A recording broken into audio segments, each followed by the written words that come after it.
We all love unity in our ministries, but there's a difference between unity and conformity. And so think about this with me. Unity assumes that there's differences between people, different perspectives, different backgrounds. Conformity is usually only external. If there's conformity, it's because people maybe pretend like they all agree, but inside they don't really agree.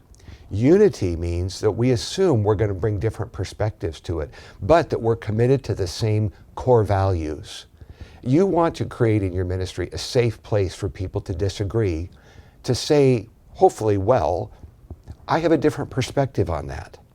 And if you have a ministry where people can share differences without being angry with one another, learn and help each other to see it differently, then you can have unity. But don't strive to have everyone think alike.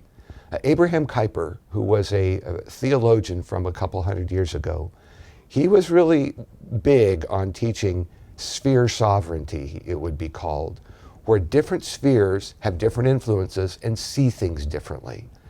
And I've learned a lot from his writing. So seek unity, but not uniformity.